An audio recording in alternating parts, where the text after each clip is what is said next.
Shalom, Lekulam, Shalom para todos. Que o Eterno te abençoe e te guarde. Você, sua casa, sua família e toda a sua parentela. Eu sou o professor Marcos Felipe, você está no canal Teshuvá Total.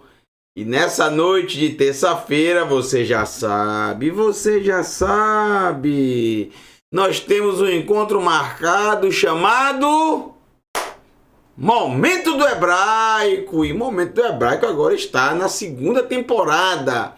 Semana passada nós tivemos Momento do Hebraico, segunda temporada, e tivemos a primeira Mashal, a primeira parábola de Yeshua. Se você ainda não assistiu, tá esperando o que para assistir, hein? Alô? O Rico e Lázaro. Excelente parábola, muito especial. Você precisa assistir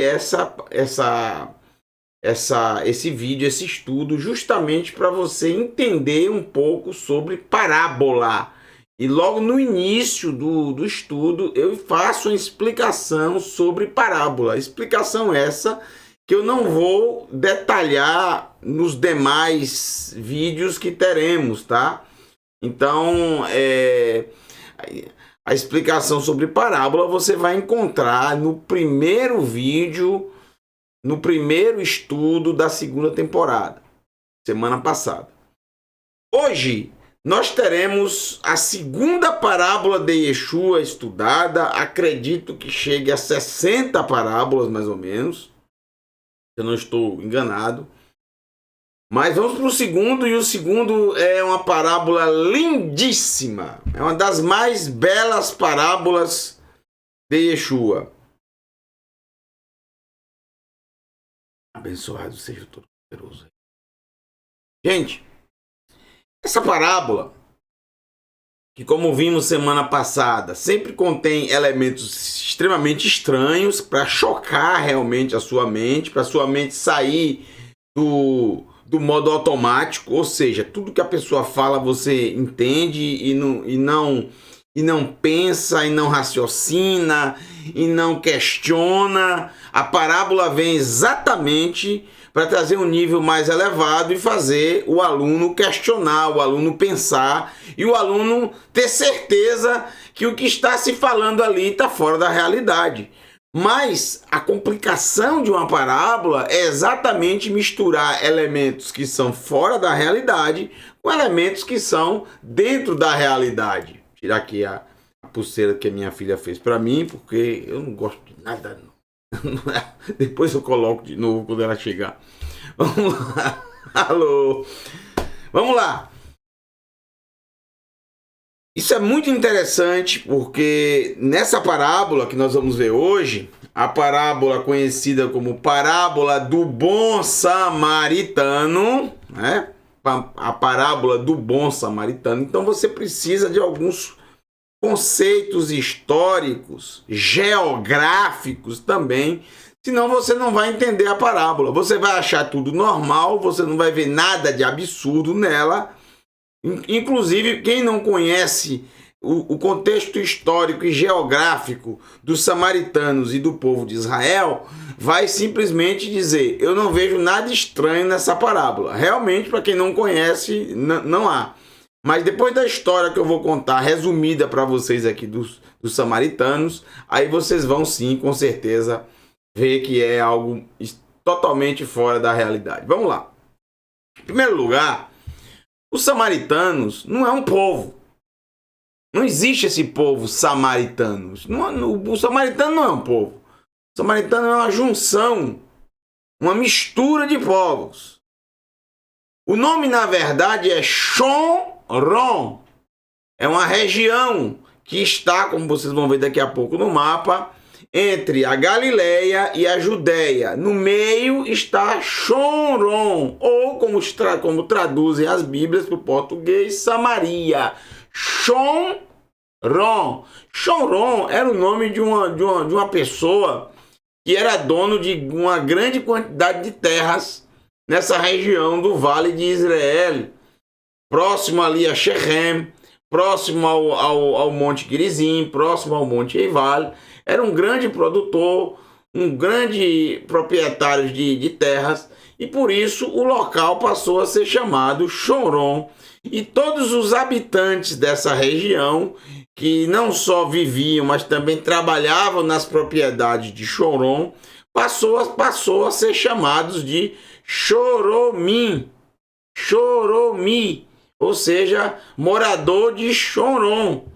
E o plural Chorominim, que é traduzido como samaritanos. Quem são eles? Que povo é esse? Gente, na verdade, quando houve a racha do povo de Israel, 10 tribos ao norte, liderados por Efraim, se intitularam Casa de Israel e ficaram 3 tribos. Eu estou falando 10 mais 3 dá 13, mas são 12 tribos, é porque eu estou contando a tribo de Efraim e Menache, Efraim e Manassés, como cada um a sua tribo. Porém, é uma tribo só, a tribo de Yosef, José. 3 tribos ficaram juntas.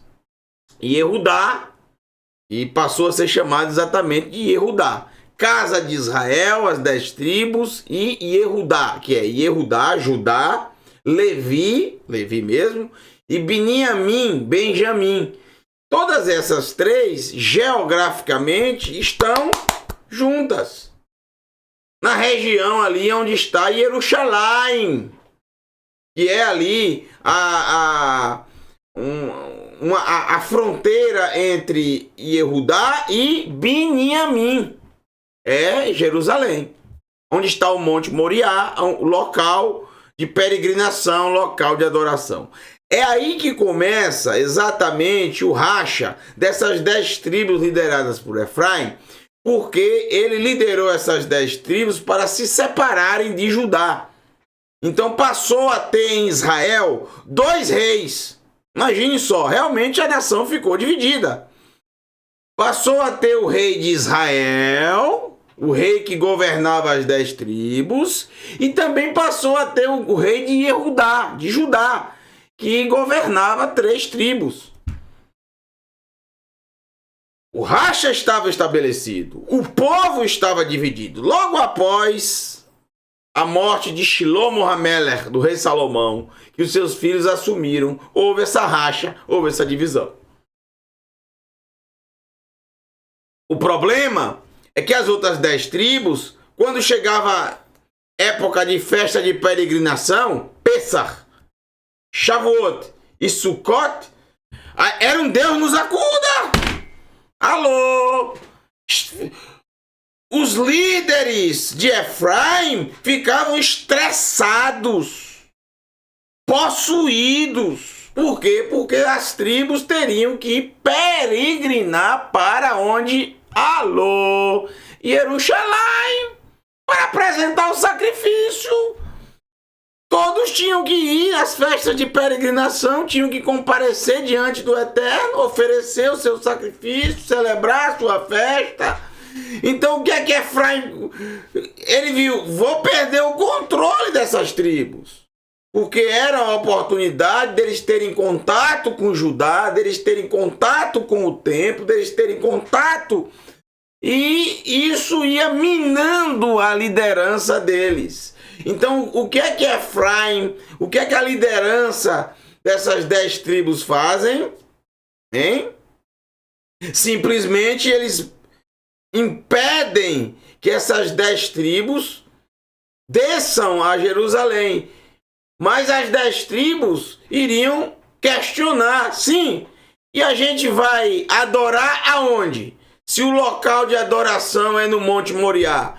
Aí eles inventaram o Monte Gerizim, que sempre foi, desde os tempos antigos, um monte abençoado, ou seja, onde o Eterno ordenou que se colocasse ali 6 tribos que ouviriam as bênçãos.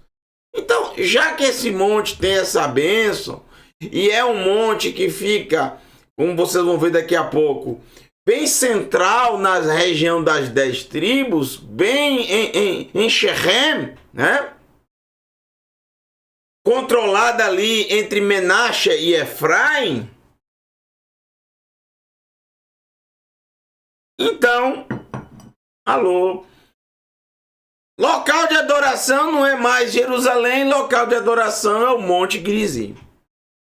Começou uma guerra, começou muitas brigas, muitas lutas, guerras mesmo, vias de fato entre Yehudá e Efraim, porque Efraim não só impedia que as 10 tribos descessem para Jerusalém, não só isso, como eles captavam, como eles contratavam, como eles conseguiam tirar da região de Yehudá os Kohanim, os sacerdotes, para serem sacerdotes no templo que foi erigido lá no Monte Gerizim.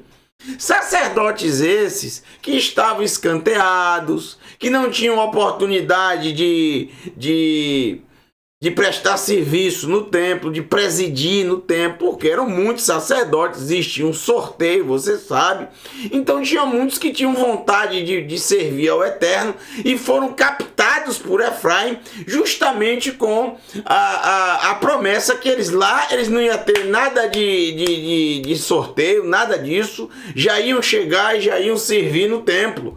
Então isso desencadeou uma guerra terrível, descrita no livro dos reis, que vocês podem ler, destruição, inclusive, esse templo foi destruído pela tribo de Yehudá, destruíram porque consideravam uma aberração e uma grande heresia contra o Eterno.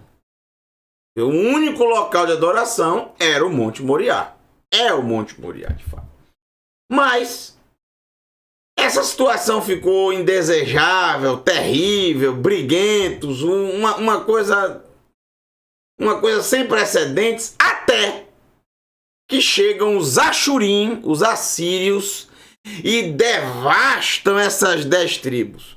Os assírios, eu diria, foi o pior conquistador, o mais cruel de todos em Israel.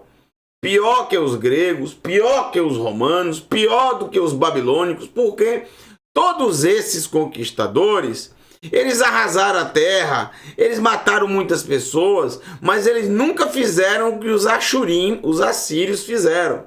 O que é que os assírios fizeram? Os assírios acabaram com a identidade dessas 10 tribos. Eles simplesmente fizeram o seguinte: eles pegaram os homens dessas 10 tribos e os forçaram a se casarem com mulheres de outras nações conquistadas. Eles pegaram mulheres de outras nações conquistadas, homens de outras nações conquistadas, e fizeram casar com mulheres das 10 tribos.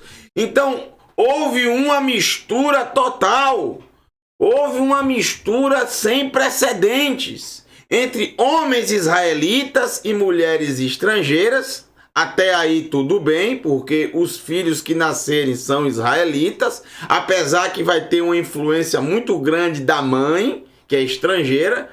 Mas o pior é que eles trouxeram também homens estrangeiros para se relacionarem com as mulheres israelitas. Aí os filhos que nascem não são israelitas, porque não conta a mãe, conta o pai. Então houve essa salada de fruta. E essas pessoas que nasceram, muitos foram levados para outras nações, tanto homens israelitas como mulheres israelitas, mas alguns ficaram na terra e trouxeram os homens estrangeiros para lá.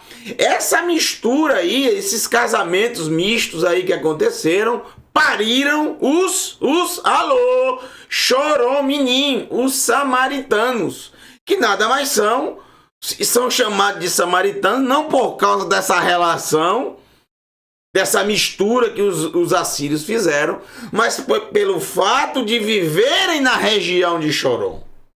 É por isso que são chamados samaritanos. Por quê? Porque estão na região de Chorom. O que acontece com eles?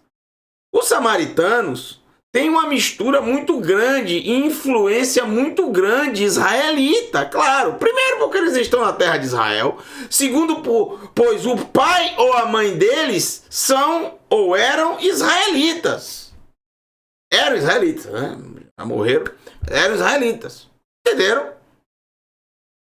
Ou a mãe ou o pai deles eram israelitas. Por isso, os samaritanos vão herdar o quê? Eles vão herdar muitas coisas boas, entre elas a Torá, que sempre foi unanimidade, né, entre todas as tribos. Não seguiam a risca, não obedeciam de coração totalmente, alguns, mas a Torá nunca foi assim uma discórdia entre as 10 tribos e a tribo de Yehudá. Qual o problema de livros, de ensinos, que eram discórdia entre a casa de Yehudá e a casa de Israel? Profetas e os escritos. Por quê? Por causa de uma palavra. Tem nos profetas e tem nos escritos. Qual? Jerusalém. Por quê? Por causa do Monte Moriá, local que as tribos tinham que ir. Como não tem a palavra Jerusalém na Torá, só tem Shalem, e aí pode ser um termo vago para eles, não tem o nome Jerusalém. Então, os samaritanos aderiram à Torá, mas aboliram os profetas e os escritos. Tudo por causa de Jerusalém. Pelo ranço das 10 tribos, eles continuaram com isso. Eles herdaram esse ranço em relação a Jerusalém. Jerusalém é um local proibido para eles.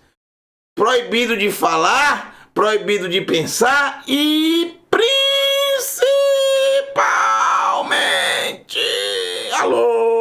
visitar.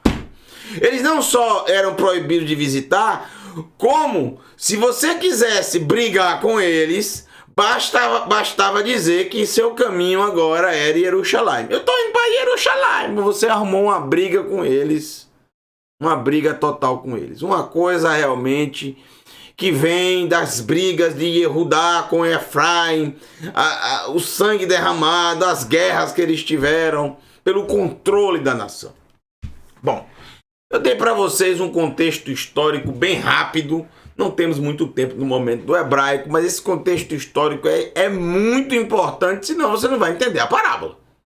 É óbvio que quando Yeshua traz essa parábola, todos que estavam ouvindo sabiam muito bem desse conceito, porque sempre existiu samaritanos. E eu vou dizer a vocês, existem samaritanos até os dias de hoje com esses mesmos costumes. Mesma coisa, eles ainda continuam no Monte Gerizim, eles celebram todas as festas da Torá, porém todas são celebradas no Monte Gerizim, até ainda o sacrifício de Pêssar eles fazem no Monte Gerizim, celebram tudo, mas nada de Jerusalém, nada de falar com eles sobre Jerusalém. Não. Continuam com o mesmo ranço, a mesma coisa. Continuam também, da mesma forma, acreditando apenas na Torá. Guardam o Shabat, guardam as festas, mas apenas Rak Torá, Bilvat Torá. Nada de profetas e escritos. Interessante notar a diferença entre os samaritanos e Yeshua. Observe que Yeshua não só fala sobre os profetas, não só utiliza também dos escritos, como também sempre subia a Jerusalém para celebrar as festas. Então isso é interessante notar. Então os samaritanos não são um povo estranho. Na verdade é uma mistura entre israelitas, seja por parte de mãe, seja por parte de pai, com povos estrangeiros. É uma mistura realmente de povos. Ok? Baruch Hashem. Então vamos para a parábola. Vocês já viram o contexto histórico. Agora eu vou mostrar a vocês a geografia, que é fundamental para entender. Então preste bastante atenção na geografia da terra de Israel. Aqui vocês estão vendo a Galileia. Aqui é o finalzinho do Kinneret, do Mar da Galileia, tá, gente? Não coloquei o mapa todo para não ficar pequeno demais. Já tá pequeno aí na tela. Imagine se eu colocasse, né, o mapa. Então eu vou aumentar um pouquinho aqui para vocês. Então aqui é a Galileia, tá? Aqui é a cidade de Quefarnahum. Então Yeshua saía daqui de Quefarnahum, tá vendo aqui Quefarnahum, ao norte do Kinneret. Então ele tinha dois caminhos para ir para Jerusalém. Ele tinha o Vale do Jordão, descendo pelo Vale do Jordão, onde ele não iria achar vilarejos, ele iria achar água. Ele iria achar a água do Jordão, margeando o Rio Jordão. Mas vilarejos não. Esse caminho que vocês estão vendo aqui, eu estou descendo aqui pelo caminho, chegaria a Ierihó, Jericó. De Jericó, ele deveria fazer um trajeto muito perigoso por dentro do deserto da Judéia até chegar a Jerusalém. Essa rota tem vantagens e desvantagens. Quais são as vantagens de você ir pelo Vale do Jordão, da Galiléia para Jerusalém? A vantagem é que você vai margeando o Rio Jordão. Essa é a vantagem. Você tem acesso à água o tempo inteiro. Você vai margeando o Rio Jordão. Qual a desvantagem? Primeira desvantagem, você não pega muitos vilarejos aqui, ou seja, você não tem acesso a lugares que você possa ir numa cidade, comprar alimento, achar até um local, quem sabe, para repousar, passar a noite. A segunda desvantagem é que você vai atravessar o deserto da Judéia. É uma caminhada relativamente curta, mas sendo no deserto, esse curto passa a ser longo, além de perigoso também. Porque você vai passar por um local chamado Vale da Sombra da Morte, até chegar em Jerusalém, na divisa com Beit Lehem, né? Beit Lehem, Belém. Então, há vantagens e há desvantagens. Obviamente que o melhor local para se fazer esse trajeto é passando pela região de Choron. Olha aqui, ó. Aqui é o Vale de Israel. O Vale de Israel, bem plano. Então ele sai de Quefarnahum, vai descendo a Galil. Aí ele vai chegar na região de Choron. Choron, região central, região de Samaria.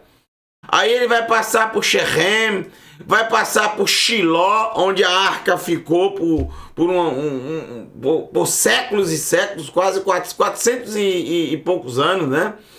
Shechem, Shiló, Beit-El e várias cidadezinhas e vários vilarejos até chegar a Jerusalém.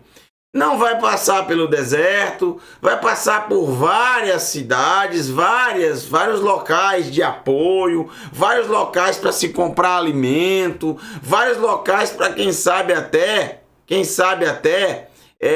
pousar, né? Quem sabe até pousar, quem sabe até ter uma estalagem, ter um local, né? Então, qual a vantagem dessa rota aqui? A vantagem dessa rota é que ela vai passar por várias cidades, vários lugares. A segunda vantagem é que não passa pelo deserto. Mas qual é a desvantagem de quem sai da Galileia para ir para Jerusalém passar por Choron, Samaria? A grande desvantagem, gente, é exatamente passar pela Samaria, passar por Choron. Um judeu passar por Choron, não é que ele vai ser apedrejado, não é que ninguém vai fazer guerra nem puxar faca para você, tá entendendo? Mas a questão é que quando você toca no nome Jerusalém, aí você desperta a ira dos samaritanos. E eles podem ser um tanto quanto agressivos, mal educados, com pessoas que estão passando pelo território deles, não para ficar lá, não para explorar a região, não para negociar com eles ou alguma coisa, alguma ligação com eles, mas não para ir ao Monte Gerizim adorar com eles. Lembre-se de Yohanan, João capítulo 4. Se você ler João 4 novamente, você já vai ler com outros olhos tudo aquilo que eu disse para vocês. Yeshua está ali conversando com aquela mulher de Chorom, né, samaritana. Lembra que ela fala? O local de adoração da gente é aqui no Monte Gerizim. Yeshua diz para ela, olha, vocês não sabem direito das coisas. A salvação vem dos judeus. A salvação vem dos judeus. Eles têm o conhecimento, eles têm nós temos o conhecimento, nós temos a Torá, nós temos os profetas, nós temos os escritos, nós sabemos o local de adoração.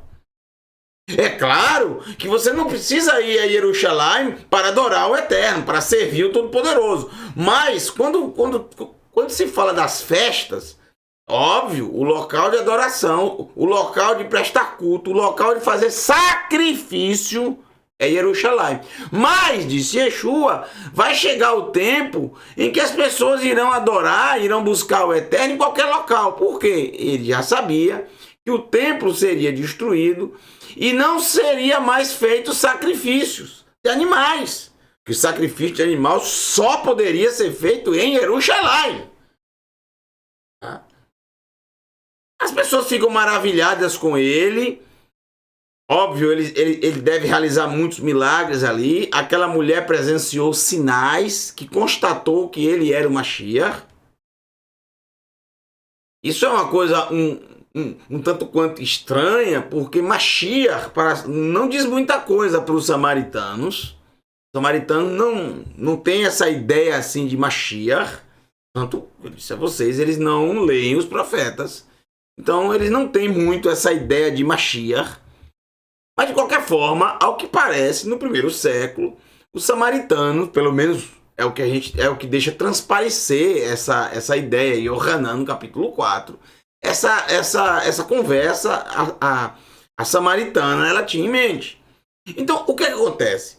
Praticamente, eles não deixam Yeshua sair, porque foi muito bom aquele momento. Porém, essa parábola vai estar em Lucas capítulo 10 e em Lucas capítulo 9, Yeshua, ele indo para Jerusalém, que havia uma festa em Jerusalém, como descreve Lucas no final do capítulo 9, ele descreve que eles estavam indo para uma festa e de repente, ao passarem por Samaria, eles procuram estalagem, até porque foram muito bem recebidos da outra vez que passaram por lá. Mas da outra vez, eles estavam voltando de Jerusalém e indo para Galiléia. Eles perguntaram para onde você está indo. Estamos indo para Galiléia, estamos indo para Galil. Só que agora é o contrário, eles estão descendo da Galil, vamos voltar aqui no mapa, eles estão descendo da Galil e passando por Chorom, por Samaria. Aí é que está o problema, porque no texto de Lucas é dito que eles perguntam, para onde vocês estão indo? Quando eles dizem que estão indo para Jerusalém, os samaritanos expulsam eles de lá. Normal, nada de anormal, porém enfurece dois dos discípulos, entre eles Yohanan, o conhecido discípulo do amor.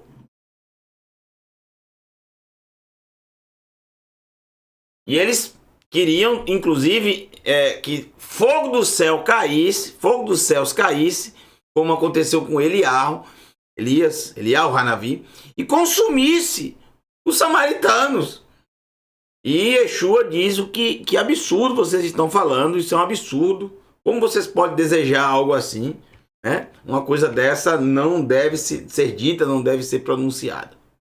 Então tudo isso é muito interessante, porque eles tratam muito mal Yeshua, os discípulos, a intolerância religiosa deles, o ranço religioso do passado, essa rixa desnecessária, totalmente incompreensível que eles carregavam, uma mancha nesse povo, né? Nessas pessoas, uma mancha que nem eles sabiam o porquê. Eles odiavam, não exatamente os judeus, mas qualquer pessoa que quisesse ir para Jerusalém.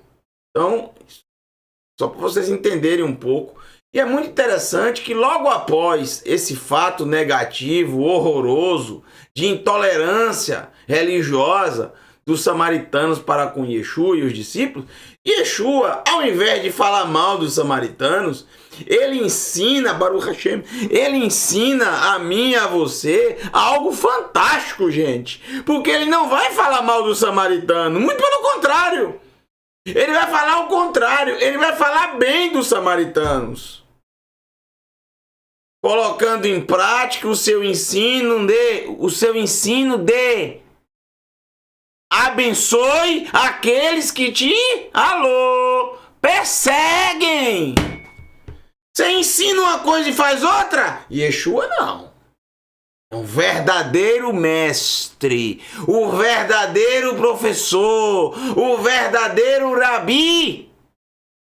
Aquele que ensina, mas antes de ensinar ele pratica. E ele ensinou o quê? Não odeie os seus inimigos.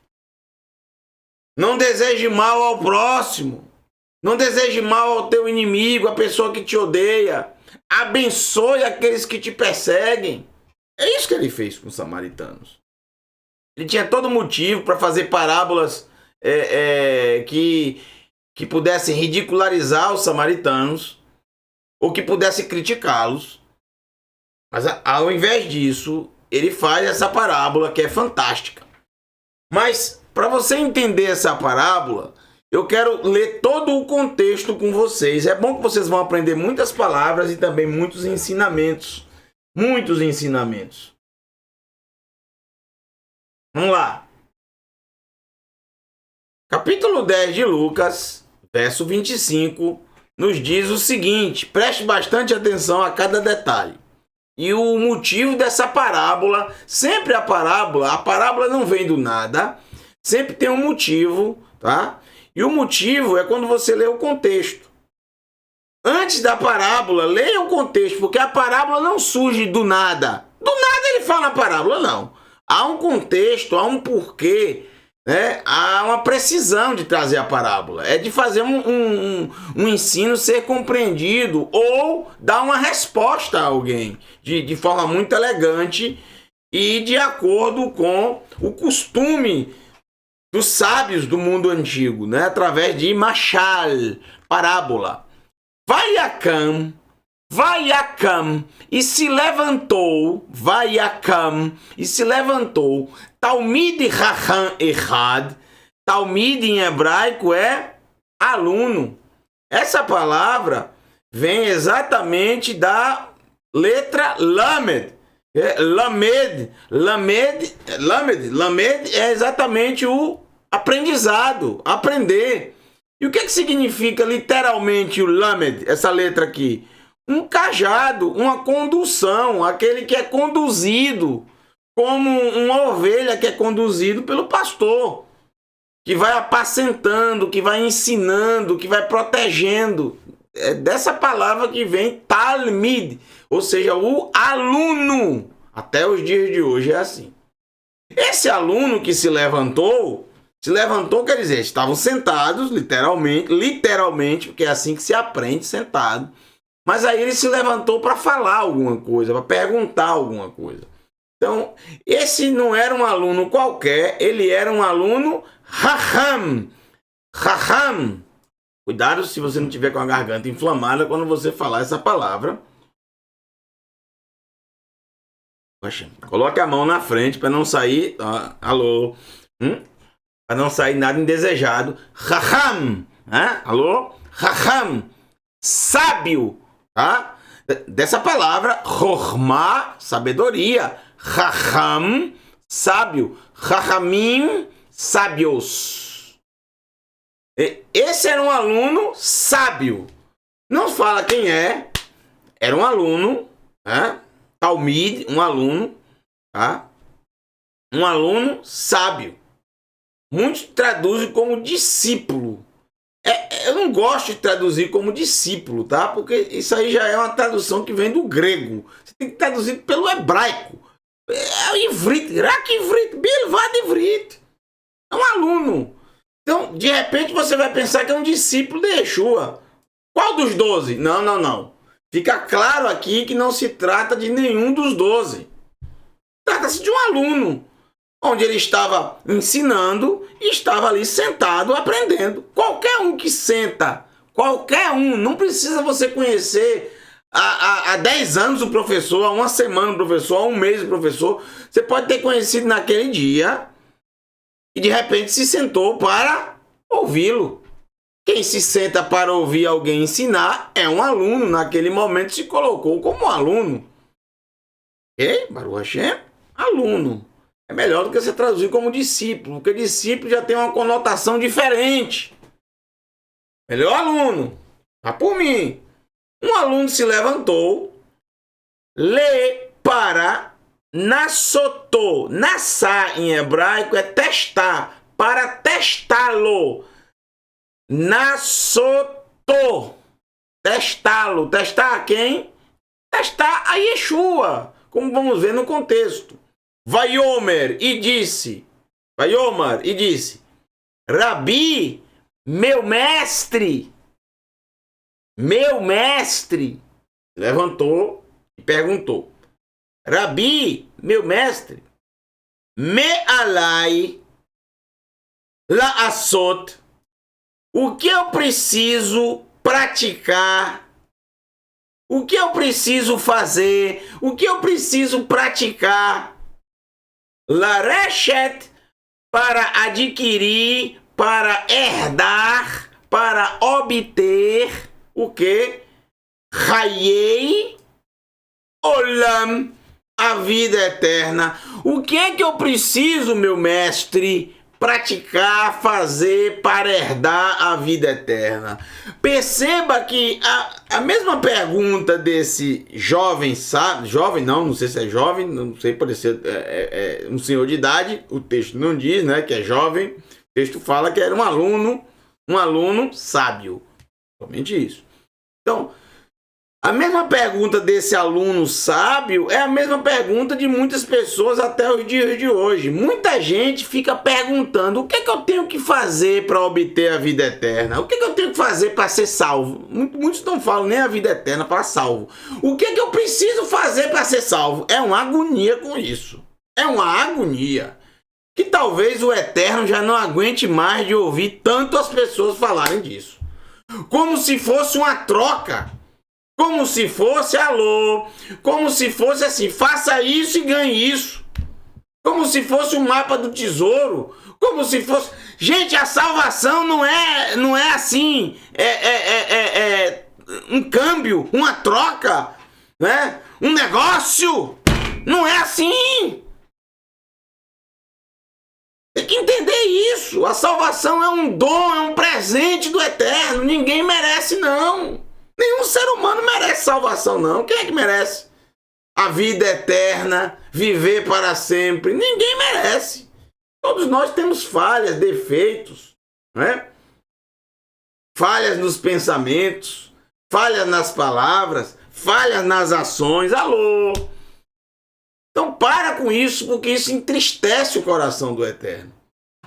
Porque o que é que deixa transparecer? Que você está obedecendo, que você está seguindo a ele, não porque você o ama, mas porque você ama a si mesmo. Você quer viver para sempre. Entendeu? Isso não é uma coisa chata, isso? Um relacionamento. Quando você percebe uma pessoa interesseira, que quer dar o golpe do baú, alô, e há uma parábola, uma parábola, no capítulo 4 de Isaías, ali é uma parábola, lembra?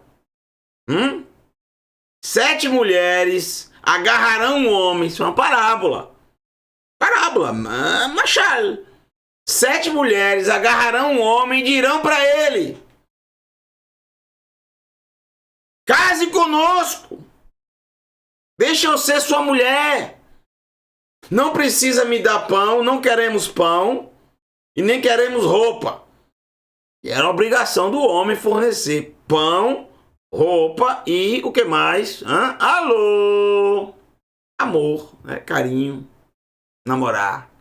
São as 3 coisas que a Torá diz que o homem deve fornecer para a mulher, né? Não, Não, a mulher não quer. Essas mulheres não queriam nada. Elas não queriam nem roupa, nem comida e nem intimidade. Elas só queriam uma coisa: o nome. Ser chamada pelo nome do marido. Ou seja, elas queriam a herança. Elas queriam estar incluídas ali. Elas queriam tirar a vergonha delas. Um casamento arranjado. Um casamento por conveniência. Sem intimidade. Sem amor. Entendeu? Isso entristece o coração do Eterno. Isso entristece. Você não tem que fazer as coisas para... Isso é para salvação. Eu tenho que guardar o Shabat para ser salvo. Não, você não tem que guardar Shabat nenhum para ser salvo. Quem guarda Shabat não está salvo. Não tem nada a ver guardar Shabat com salvação, não. Quem disse isso a você? Salvação, repito, é um dom do Eterno. Ele dá, que ele concede àqueles que o amam. Aí você vai dizer, e obedece os mandamentos. Sim, mas obedece por amor e não pelo fato de querer trocar, querer adquirir a salvação. Mas ok, vamos lá. Só um adendo, porque deve ser, você pode estar com essa mesma dúvida desse aluno. Vamos ver o que é que Yeshua ensina, responde. Preste atenção à resposta de Yeshua, por favor. Para não ficar aí respondendo por ele. Deixa o homem falar. Vayomer Elav. E disse para ele. Yeshua disse para ele. Makatuv Batorá. Katuv, o canal do nosso querido Fernando Bartolomeu. Que saudade, nunca mais falei com você, meu amigo, meu irmão. Como é que você tá, meu amigo, meu amigo? Um beijo pra você. Makatuv. O que está escrito Batorá? Então, Yeshua diz o quê? Aonde está? Aonde está a salvação? Aonde Yeshua direciona aquele aluno para procurar sobre salvação? Aonde? Batorá. Na Torá. Salvação está lá. Você lê e aí você vai entender que nem precisa ler tudo. Basta você ler duas coisas na Torá. Ve'ahavta et Adonai Elohecha bechol levavicha uvichol nafshecha uvichol meodecha. Ve'ahavta lereacha kamorra. Amarás ao Eterno teu Elohim de todo o teu coração, de toda a tua alma e com todo o teu muito. E ao teu próximo como a si mesmo. Então, se você praticar essas duas coisas, amar ao Eterno e ao próximo, para o Hashem, não é que você obteve a salvação, é que você está apto ao mundo vindouro. Porque você realizou aquilo pelo qual você foi criado. Você foi criado para amar, gente. É o amor que cobre as transgressões. Se alguém te falou que o que cobre as transgressões é você participar de uma religião, ele te enganou. É o amor. Esse amor, Yeshua não só nos ensinou, como ele viveu esse amor por nós, para nós. Então, observe o que ele está ensinando. Você não é discípulo de Yeshua? Você não segue a Yeshua? Se for discípulo de Yeshua, aquele que está me escutando agora, se é, alô, se é, se não for, não tem problema. Escuta o que ele está dizendo também. Porque ele nunca convidou ninguém para participar de religião nenhuma. Ele está convidando você para ler a Torá, verificar na Torá, dentro dela. Olha o que ele diz. Makatuv Batorá. O que está escrito na Torá? Eir como Karatabá. Como você a lê? Ao pé da letra é como você lê dentro dela. Ba, dentro. seja, lá no fundo dela, vocês vão ver que Yeshua vai falar sobre esses dois pilares que eu disse aqui, sobre o amor. Claro. O homem não quer falar, o aluno não quer saber sobre salvação, sobre mundo vindouro, Olam Rabá. É impossível, porque o Olam Rabá, o mundo vindouro, é para os que o amam. São esses que terão acesso, são esses que irão desfrutar. Vaia'an, e respondeu. Quem respondeu? Quem respondeu? O aluno. Que, por sinal, era um aluno, sábio. Isso é muito importante, um aluno sábio. Sim, um aluno sábio. Respondeu o aluno. Vaiomer, e disse: Ve'ahavita et Adonai Elohecha V'chol levavcha, opa, alô, volta aqui. V'chol levavcha, v'chol nafshecha, v'chol meodecha. Esse aluno ainda acrescenta, viu? Não está na Torá isso aqui, mas ele acrescenta.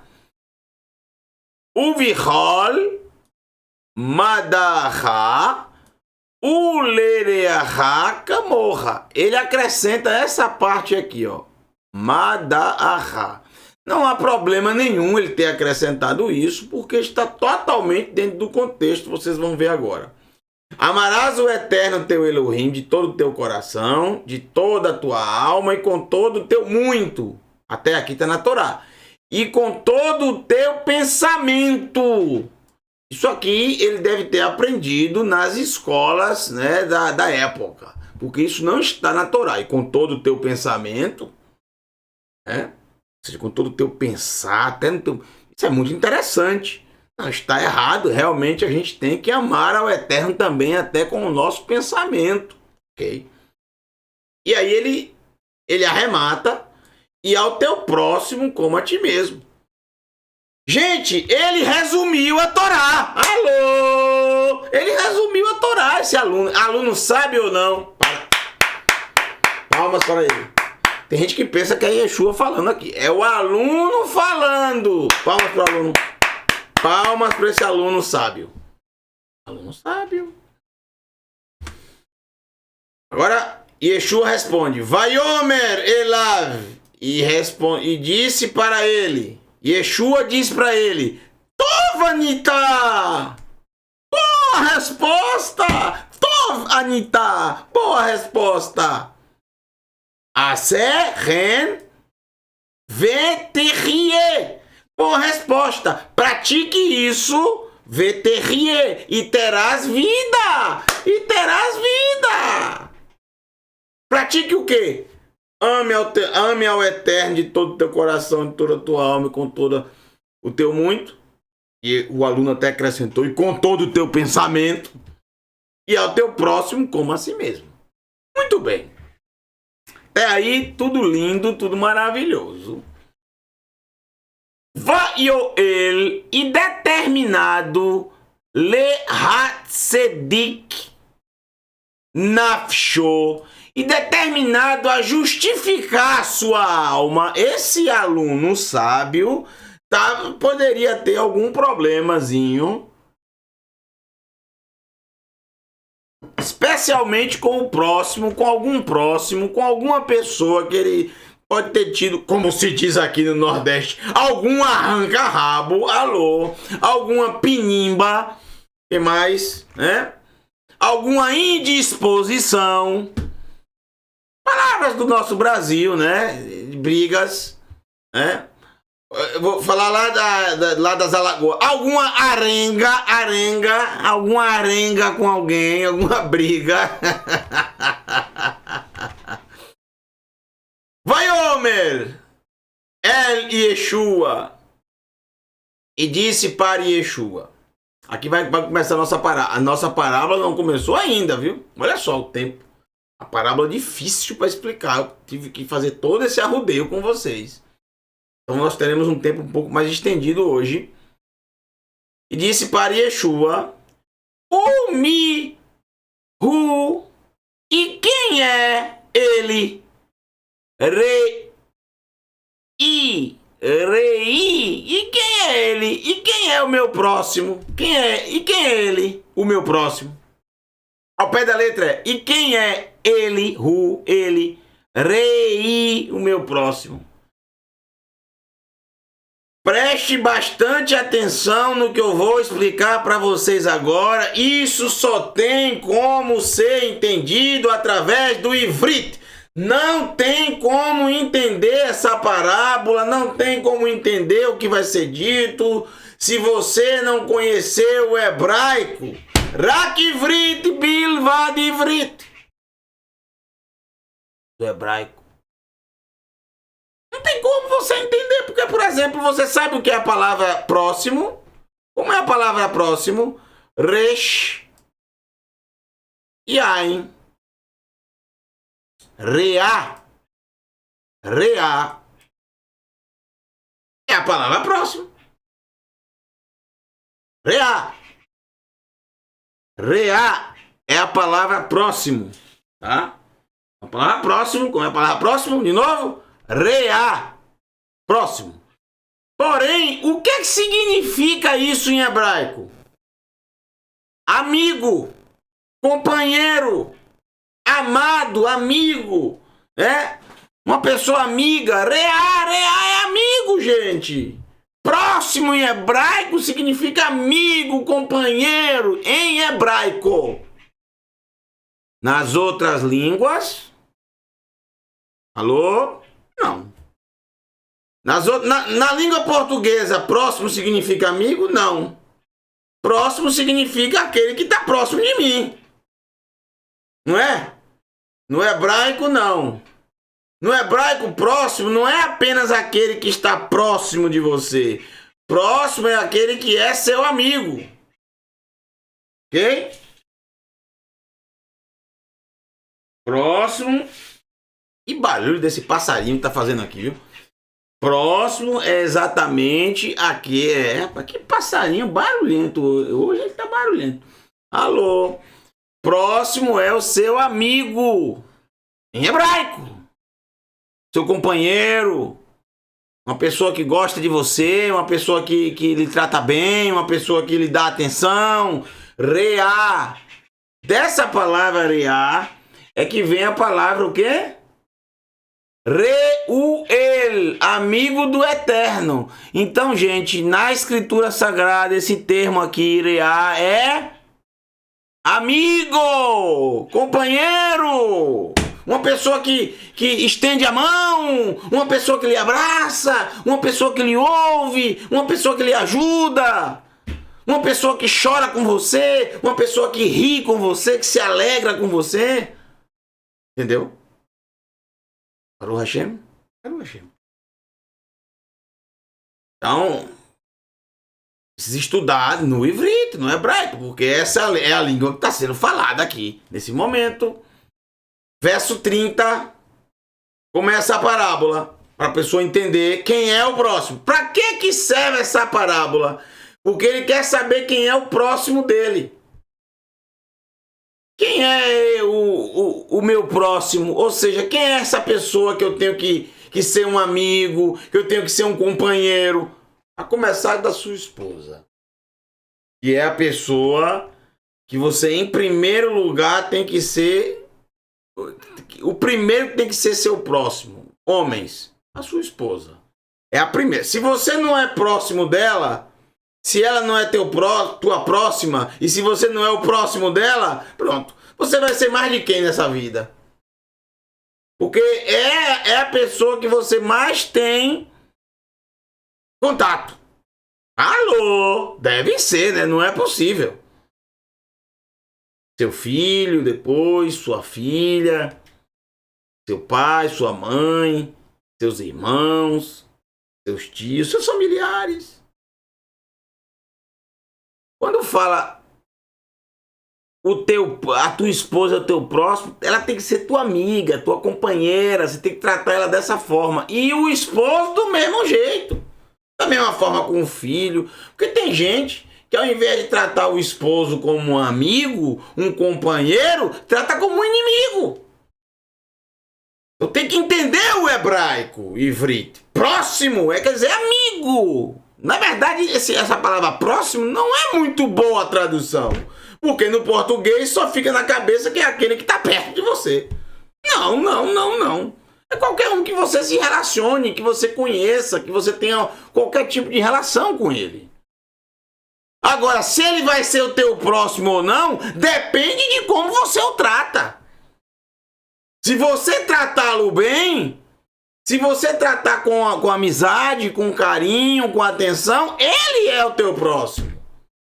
Mas se você tratar com rudeza, com ignorância, não ignorância, com brutalidade,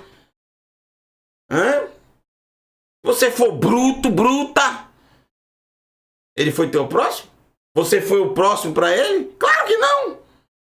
Você foi amigo dele? Amigo, coloca isso na cabeça. Amigo, companheiro, de dar as mãos, de ajudar. Entenderam, gente? Ivrit. Se não entendeu o hebraico, como é que você quer entender as parábolas? Então vamos lá. Vaiaan, respondeu Yeshua, Vaiomer, e disse. Parábola dele. Ish Echad, um sinal maravilhoso. Ish Echad, talvez essa seja a parábola mais conhecida de Yeshua entre os judeus. Essa parábola aqui que vocês vão ver agora. Ish Echad, um homem. Yarad, há inclusive um museu que eu vou mostrar no final do vídeo, no final do estudo, em Israel, aberto à visitação, por causa dessa parábola. Então, é a parábola mais conhecida, sem dúvida nenhuma, entre os judeus. Ish Echad, um homem, Yarad, descia, de Jerusalém, olha, vamos voltar aqui, alô, cadê o... Pronto, aqui, ó. Vamos voltar aqui rapidinho. Aqui, ó. Só para você voltar. Isso é muito importante você entender. Ele descia de Jerusalém. Esse caminho aqui, ó, para Jericó. Coloca uma outra cor, meu filho. Essa cor aí tá a mesma cor do negócio ali. Não tem como mudar a cor, não. Tem. Então, uma cor diferente aqui, um verde. Pronto. Descia de Jerusalém, pelo deserto da Judéia até Jericó. Um caminho muito perigoso, porque passa pelo vale da sombra da morte. Alô? Hein? Eu vou mostrar tudo isso no final para vocês. Então ele descia de Jerusalém, Jericó, para Jericó, para Jericó. E Jericó, cidade. Iareach, lua, cidade da lua. Cidade da lua. Por quê? Porque ela fica exatamente nas margens do Iardém do Jordão, no leste de Israel. Então ela é a primeira cidade onde a lua aparece. Cidade da lua. Vai e caiu bidei nas mãos Shodedim, de assaltantes, caiu nas mãos de assaltantes, Asher que Rifshituhu, que o deixou nu, tirou suas roupas, suas vestes, deixou ele nu, Rikuhu, o golpeou, vai finu e o abandonou. Vai finu e o abandonou, vai yazivu, otou, né? O golpeou, o bateu e o abandonou, o virou. Vai finu quer dizer e o virou. Eu esqueci de colocar aqui, o virou, ó. Tem que colocar aqui, ó. Coloque logo para não esquecer depois. Esqueceu de digitar, erro de digitação. Esqueceu, ó. Golpeou, vírgula, o virou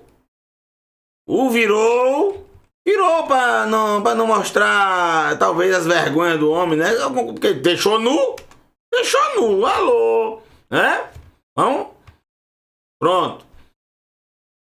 Vai finu, pne é virar, né? Vai finu e o virou, virou, deve ter virado de costa, não sei. Parábola. Vaiazivu. Azivá quer dizer abandonar. E o abandonou, otou ele. Vê que meat. Como é? Meat, pouco a pouco. E por pouco. Lo notirá bo Neshama. E por pouco não faltaria dentro dele Neshama. Fôlego de vida. Por pouco. Meat. Que meat. Ou seja, aquele homem estava, como se diz, eu não suporto esse dizer, semi-morto. Ou tá morto ou não, meu amigo. Semi-morto. Eu não gosto muito dessa expressão, mas se for para você entender melhor, ele estava semi-morto. Vou dar minha mão para matar. Você não suporta o semi-morto. Ou tá morto ou tá vivo. É porque... por um pouco... Que meat! Não faltaria dentro dele a Neshama. Então ele estava realmente ali... já nas últimas, como se diz no Nordeste, com um pé na cova. Um pé já estava na cova, só faltava o outro. Verso 30, alô! Verso 31, bora o tempo for, viu? Vai quer, e se aproximou, Leish, ao homem, correndo, um sacerdote. O que o sacerdote estava fazendo, saindo de Jerusalém e descendo para Jericó? Alô, o que ele estava fazendo? Quem sabe, né? Estranho, muito estranho. O sacerdote se aproximou dele, Mikrihu, lavou para entrar. O sacerdote se aproximou dele para entrar, Baderer, no caminho, Rahu, naquele caminho, naquela estrada, naquele caminho. O sacerdote se aproximou para entrar naquela estrada do caminho do Vale da Sombra da Morte, até chegar em Jericó. Vairehu, e o viu, olhou para ele, viu esse homem. Olha que coisa terrível. Vaiet, e virou Mipanav, a sua face.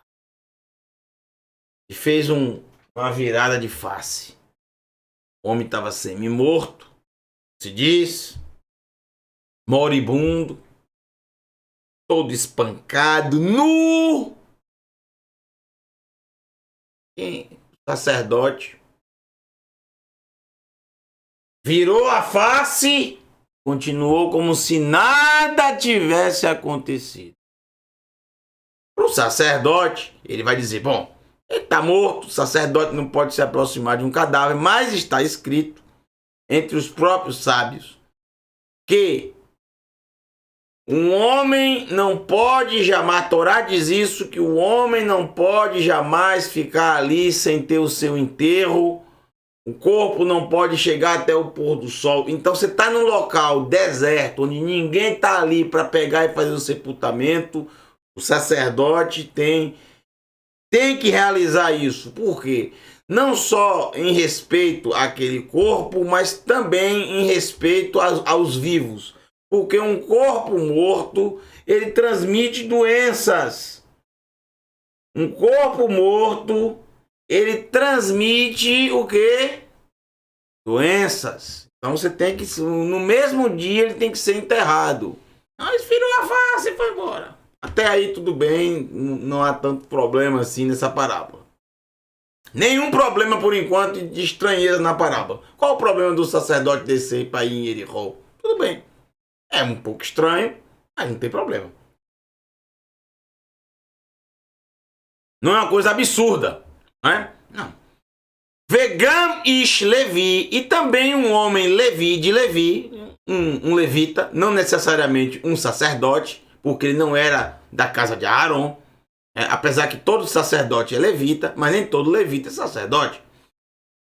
Vegam ish Levi, e também um homem de Levi, Nikra Bamakom, se aproximou. Nikra Bamakom Rahu se aproximou ou chegou naquele lugar. Vaigash e se aproximou, uma paraxá inclusive, ó, e se aproximou. Vairehu, todos viram ele, todos olharam para ele. Agora olha o que ele fez. Vaiavor e atravessou e passou mealav por cima dele. Rapaz, o cara passou por cima do homem. Tá escrito. Ele atravessou por cima, não de lado, como fez o sacerdote, virando o rosto e saindo. Ele passou por cima, como se fosse um lixo ali, um lixo. Como se fosse um bicho. Como se fosse um inseto. Como se não fosse um ser humano. Agora vem a parte estranha. Mas, e aí que eu acho lindo, Yeshua é lindo demais. Yeshua é maravilhoso, oh meu Pai. Que esses ensinamentos dele geram vida e constrangimento no nosso coração. Quando ele ensina que a gente deve abençoar os que nos perseguem, os que nos odeiam, os que atiram pedra em nós. Os samaritanos atiraram pedra nele há uma semana atrás. E tá aqui ele ensinando, falando bem dos samaritanos. Alô!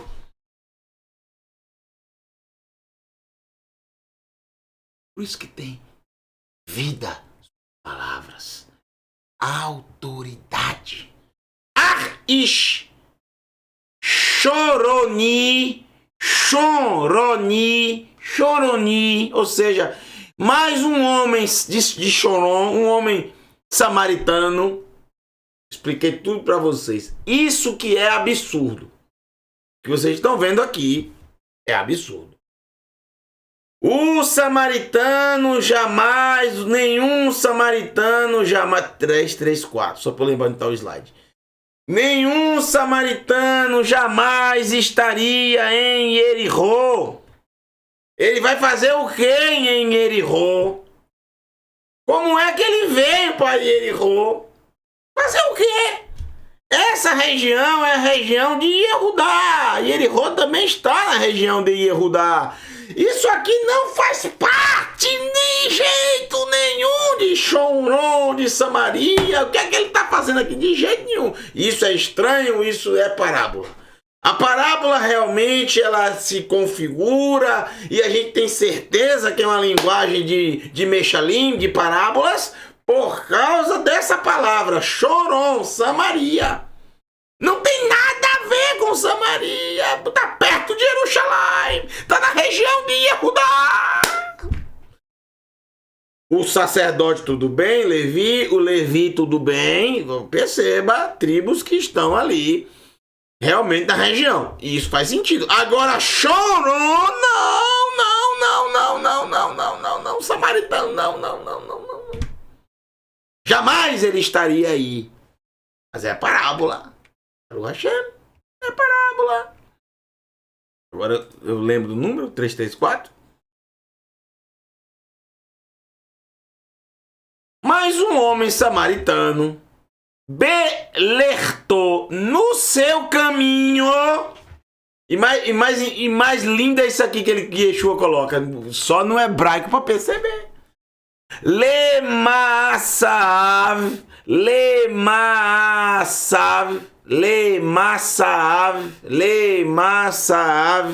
Por seus estágios. É bonito demais. E Yeshua está dizendo que o samaritano está caminhando nos seus estágios. Como se estivesse falando, ele está fazendo chuvar. Isso é muito estranho, né? Tudo é muito estranho. Nos seus estágios. Caminhando no seu caminho pelos seus estágios, pela sua jornada. Nigash se aproximou, Elav dele, Todos os três o viram. Todos os três. Essa palavra aparece para os três. Três pessoas. O sacerdote, o levita e o samaritano. Vayerehu, e o viu. Vai Kamru Rahamav. E se apressou. Vai Kamru e se apressou. E teve pressa. Rahamav, em sua compaixão. Ou seja, é muito interessante traduzir diretamente do hebraico. O que significa isso? Ele viu aquilo e a compaixão dele foi tanta pelo homem que ele se apressou. Ele deixou tudo que ele estava fazendo e correu até o homem. É isso que quer dizer realmente, literalmente. Vai Krav e se aproximou. Vai Rabesh e amarrou et Petsaav, suas feridas. Ele amarrou, talvez estava sangrando bastante. Vamos imaginar aqui, né? O homem tomou uma surra para quase ficar morto. Então estava sangrando bastante. Ele pegou pano. Qual a primeira coisa a fazer quando a pessoa está sangrando? Conter a hemorragia. Por quê? Porque o corpo humano, ele tem quantos litros de sangue? Quantos litros de sangue tem o corpo humano? Alô, 7 litros ou 5 litros? Deixa eu perguntar ao Google aqui. Quantos litros de sangue tem um ser humano? Hein? Quantos litros de sangue tem uma pessoa? Em média, entre 4 litros e meio e 5 litros e meio. Segundo o Google. Eu estava pensando nisso mesmo. 5 litros. Então, a primeira coisa a fazer, meu amigo, é conter a hemorragia. Se você tiver... Presta atenção. Se você sofreu um acidente ou alguém sofreu um acidente próximo a você, que a pessoa estiver sangrando, a primeira coisa a fazer é conter a hemorragia. Entendeu? Pegue um pano, pegue alguma coisa e tente... pressionar para que o sangue não saia em grande volume, para que diminua o volume do sangue e, quem sabe, até fazer com que estanque o sangue. Então, olha que interessante. Primeiro ele fez o quê? Conteve a hemorragia. Aí depois ele fez o seguinte: Veshemen e azeite, veiain e vinho e a Tsak derramou alav sobre ele. Azeite e vinho. Interessantíssimo. A gente podia ficar aqui um mês falando dessa parábola com todos os detalhes. Azeite é o símbolo de quê? Da Torá. Do ensino do Eterno. Que nunca falte o azeite sobre a tua cabeça. O azeite é o símbolo da Torá, dos mandamentos. E quando você pratica a Torá, você queima o azeite e aí você ilumina. Muito lindo. Mas azeite sempre foi utilizado no mundo antigo. O azeite sempre foi utilizado no mundo antigo para se colocar nas feridas, né? Para se colocar nas feridas. Para que pudesse haver cicatrização. E o vinho é muito interessante, porque o vinho é antisséptico. Antisséptico. O vinho é alcoólico, e você sabe que álcool, quando você passa o álcool numa ferida, o que acontece com a ferida, né? Você vai dar aquela queimada para quê?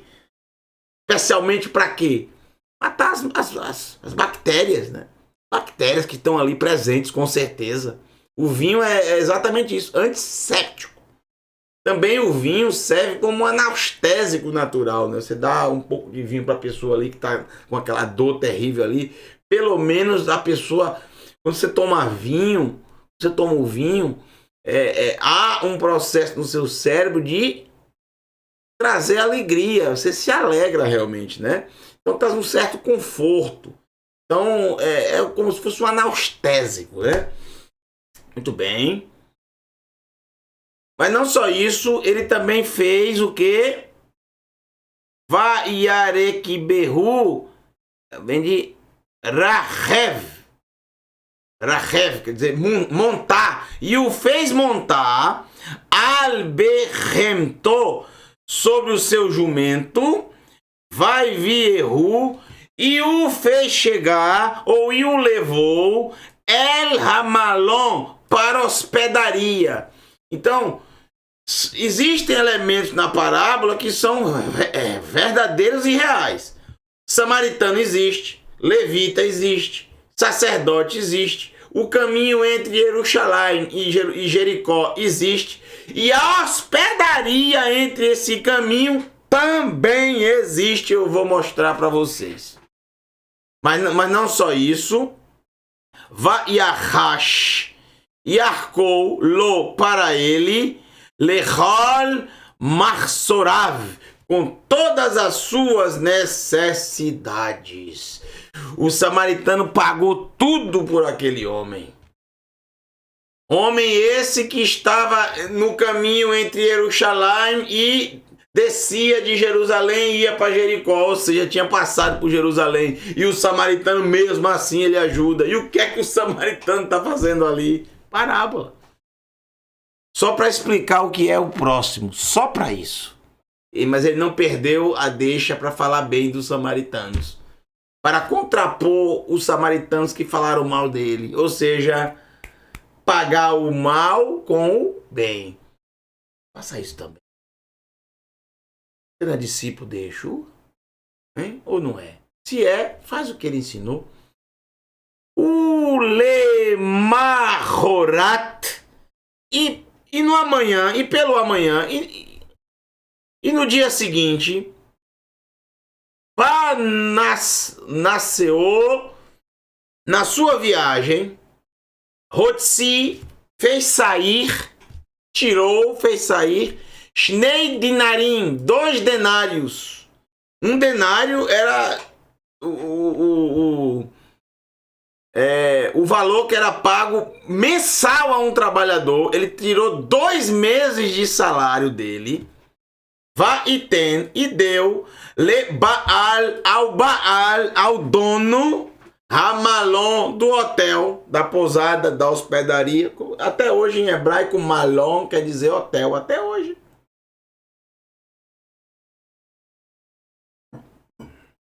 Vaiomar, e disse: Rushá lo lechal marsorav, cuide por ele, ou seja, cuide dele em todas as suas necessidades, verritosif, né? E quando tossif eu retornar, lehotsi, eu irei tirar, eu irei fazer sair alav ani. E quando eu retornar, tudo o que foi tirado alav em cima dele, ou seja, tudo o que gastar acima, né? Tudo o que gastar acima dele, por ele, né? Tudo o que ele consumir aqui, que precisar de gastar de medicamentos, de comida, ani eu, bechuvi, eu retornarei a Shalemá e te pagarei.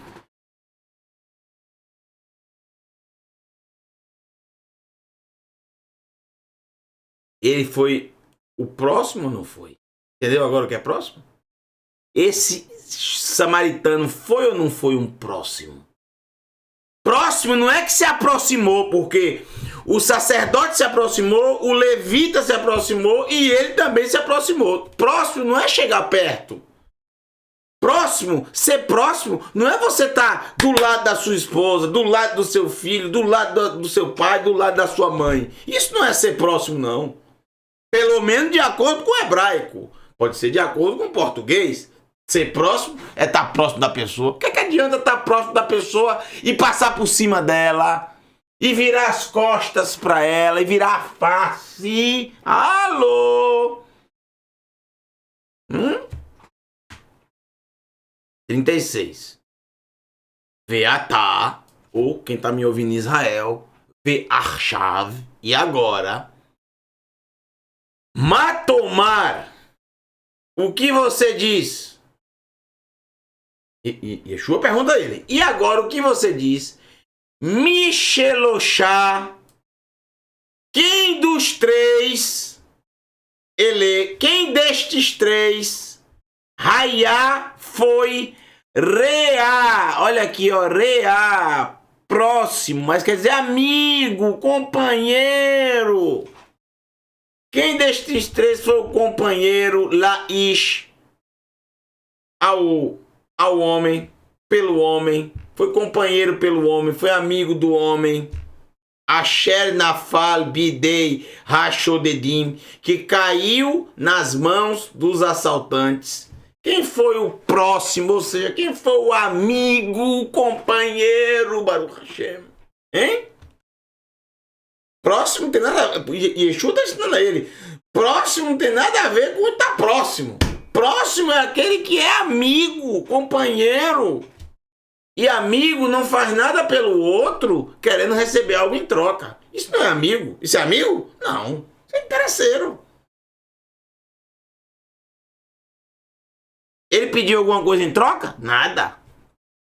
Vaiaan e respondeu, Vaiomer, e disse, Zehu Asher Gamal Imo Chased. O próximo é aquele que o retribuiu com graça.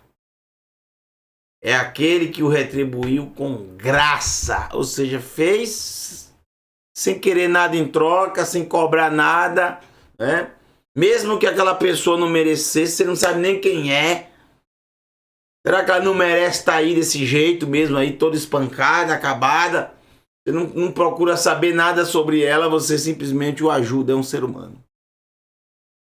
Próximo não necessariamente é você conhecer alguém que você conhece.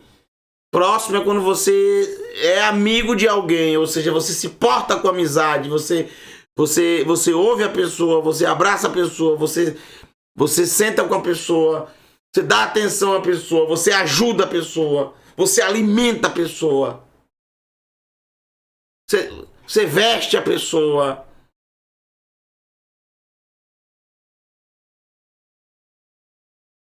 Você escuta. Dá atenção. Quantas vezes, dentro da nossa casa, pessoas estão tão próximas a nós. Nós estamos tão próximas a ela. Mas no sentido bíblico, no sentido da palavra ivrit, hebraica, reá, amigo. Somos próximos, mas não somos próximos. Ou seja, não somos amigos. Como diz a Escritura. Não ouvimos. Não prestamos atenção. Não abraçamos. Não entendemos. Não ajudamos. Não amamos. Não perdoamos.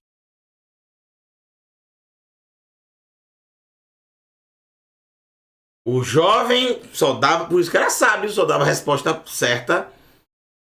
O jovem disse, aquele que agiu com graça. Não aquele que chegou perto. Aquele que agiu com graça para com ele. Vaiomer, e disse, Elav, para ele, Yeshu. Só aqui aparece o nome dele. Lindo, lindo. Lech, vá. Vá a sé e faça gam. Também atá você, camorru, como ele. Vá e faça você também como ele. Muito interessante a palavra gamal aqui. Significa camelo, mas também significa recompensar. Inclusive, gamal é uma bênção, já há milênios, é recitada quando há uma viagem, né? E aí você recita uma bênção e ela é feita exatamente, ela é recitada exatamente após uma libertação de um perigo. É um perigo que você, por exemplo, você estava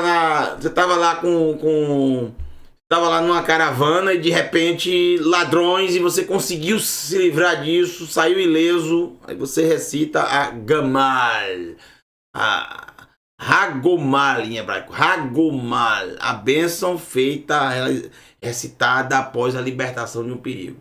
Nos dias de hoje, por exemplo, você se livra de um acidente, né? O carro ia bater, o outro carro invadiu a pista contrária, mas você conseguiu, por um triz, você não sofreu um grave acidente. Hagomal. É uma bênção que é recitada após uma libertação do perigo. Muito interessante todos os termos aqui em hebraico colocados. Mais interessante ainda é essa parábola de Yeshua. Que parábola maravilhosa. E nos faz refletir. Eu vou mostrar para vocês rapidamente as imagens, por causa do nosso tempo. Imagens do local, que é um local realmente incrível. A geografia bíblica é muito interessante. Você precisa aprender isso para você entender melhor as coisas. Mas pense bastante no que essa parábola nos traz. Sobre ser o próximo de alguém. Em vez de você querer próximos a você, ou seja, pessoas amigas, seja em primeiro lugar próximo. Seja em primeiro lugar o amigo. Seja em primeiro lugar o companheiro. E comece dentro da sua casa. Com seu esposo, com a sua esposa, com seus filhos. E se estenda com os seus familiares. Para que chegue. Não adianta ter próximo só longe de casa. Você tem que começar dentro da sua casa. Então, Hashem? Agora vamos ver as fotos aqui rapidinho. Dá tempo ainda? Lá? Bom, essa é uma foto antiga. Tem mais de 100 anos essa foto. Exatamente o caminho entre Jericó, entre Jericó e Jerusalém. Ou Jerusalém e Jericó. Tá? Tem mais de 100 anos essa foto. Pelo deserto da Judéia. Você vê aqui o caminho, ó. Caminho. É um caminho muito perigoso realmente, porque você vê os assaltantes poderiam ficar a qualquer momento, em qualquer dessas montanhas, de longe, observando. Você vê claramente na foto aqui a sombra, né? Sombreado, vocês vão ver mais na frente, por isso que é chamado Vale da Sombra da Morte. Agora, olha essa foto que interessante, esse museu que foi feito em homenagem a essa parábola. Museu que faz parte exatamente da Associação dos Parques e Jardins de Israel, órgão do governo de Israel. O nome desse parque é exatamente o Bom Samaritano, o Museu do Bom Samaritano. Por que esse parque foi feito justamente aí? Porque é justamente aí o caminho entre Jerusalém e Jericó, e onde tem restos antigos de uma hospedaria. Vocês estão vendo aí parte do museu. Como também foram achados dentro pedras com inscrições em hebraico. Hebraico com mais de 2000 anos, né? No museu também mostra muito sobre os samaritanos. Hashorominim Rayon. Os samaritanos hoje continuam com as suas tradições. Guardam Torá, celebram as festas. Aqui você vê a celebração da festa de Pêssar, assando a carne do cordeiro. Vocês vê eles aqui, por exemplo, com o rolo da Torá. Vocês vê eles levantando o rolo da Torá para ler. Decoração da festa de Sukkot. Olha que linda essa sucá. Toda cheia de frutas. Lindíssima. Tá? Continuam com as tradições. Porém, continuam a negar os profetas e os escritos. E continuam com aquele ranço de Jerusalém. Continuam praticamente os mesmos samaritanos do passado. Agora, observem aqui, justamente na parte de baixo, nas escavações. Aqui é exatamente a entrada da hospedaria, o local onde se colocava água aqui para tanto animais como pessoas quando chegavam na hospedaria, né? Instalações da hospedaria antiga. Realmente fantástico. Essa história não aconteceu, é uma parábola, mas Yeshua utiliza elementos da época, existentes na época. Agora, uma foto do local. Eu estou sentado aí em uma dessas montanhas e vocês estão vendo o sombreado aqui. E todo esse caminho aqui é exatamente o Vale da Sombra da Morte, onde há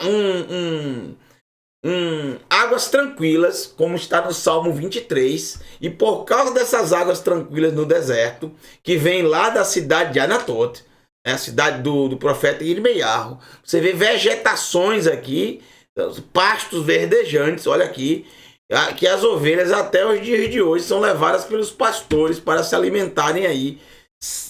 Totalmente o cenário que Davi traça no Salmos 23. Olha que coisa linda esse local, onde foi feita no quarto século essa construção imponente e incrível na montanha, encravado na rocha. Esses mosteiros aqui que foram feitos, coisa realmente de cinema. Aqui você vê aqui a Kessia e a Silvia, minha mãe. Kessia, que é da Noruega. Um beijo para você, minha amiga. Olha a sombra aqui, por isso que é Vale da Sombra da Morte. Por quê? Porque é tão estreita, o vale é tão estreito entre as montanhas, que forma realmente essa sombra até os dias de hoje. Apenas ao meio-dia é que você não vê esse sombreado, porque o sol consegue captar dentro do vale, e aí você não vê muito sombreado. Mais uma foto que dá para ver aqui a sombra claramente, ó.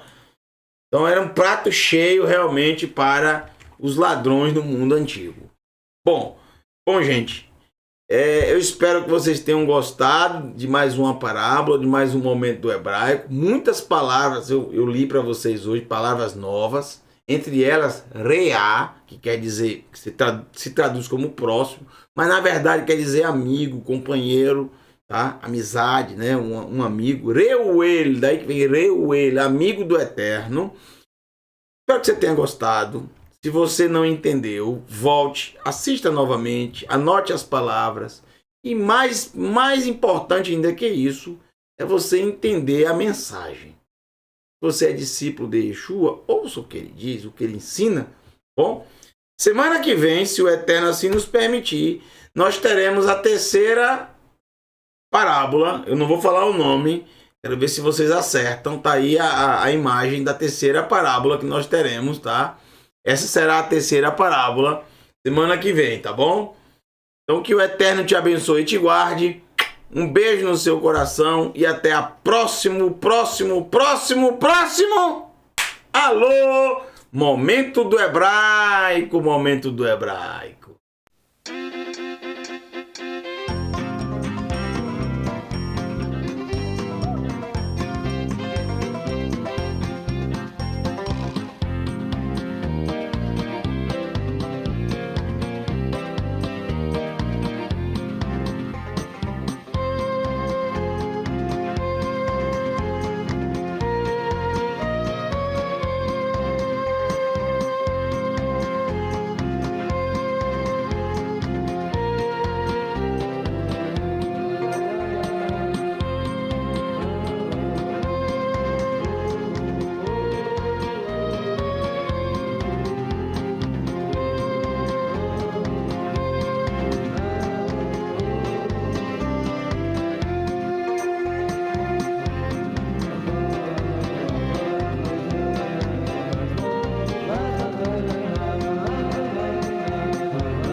Já acabou? Vamos dormir, pessoal. Tá tarde já. O que vocês querem ainda? Eu não ia nem voltar. Deixa eu ver aqui se tem alguém ainda esperando. Ô, meu pai, vamos dormir. Alô, vamos dormir. Beijo, gente. Até a próxima. Obrigado.